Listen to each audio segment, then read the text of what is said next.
Good morning. আমার এই gym উড়িয়া iron gym, জিনিসপত্রগুলো দেখুন, সব মানে অক্ষরে সব হাতে বানানো তৈরি। এই দেখুন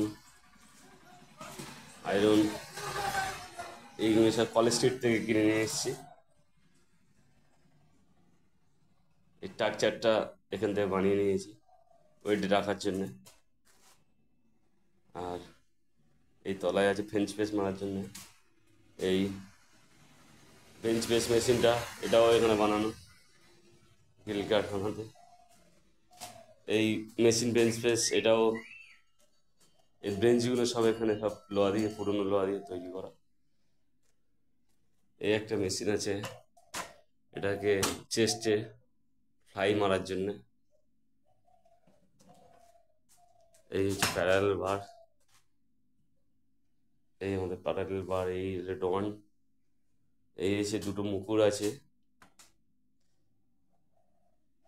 এই একটা ডন কাট।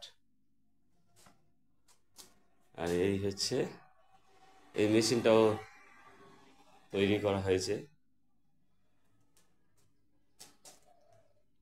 এই হচ্ছে আমার বিভিন্ন রকমের রড, সব এমনি এখানকার লোহা দোকানতে পুরোনো রড কিনে এনেছে তৈরি করা। এই একটা যে বড় রড বাইসেপ মারার জন্য টাইসেপ, এই ব্যাঁকা রড, এই যে চেনগুলি টানার বড় রড। আর এই মেশিনটা সেকেন্ড হ্যান্ড কিনেছিলাম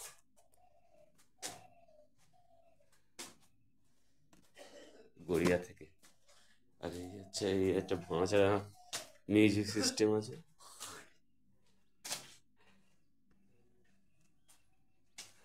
এই একটা চীনা বার লাগানো আছে। আর ওই সাইজে একটা চীনা বার লাগানো আছে।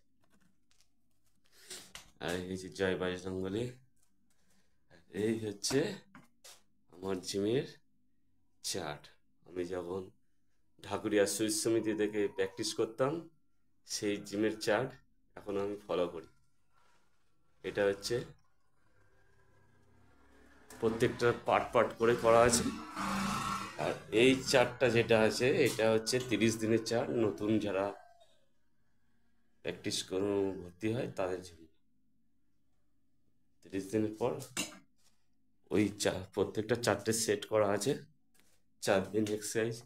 প্রথমে হচ্ছে লেগ আছে, তারপর ল্যাড আছে, চেস্ট আছে, চেস্টে পর ডেলস আছে, হ্যান্ড আছে, টাইসে বাইসে। নমস্কার।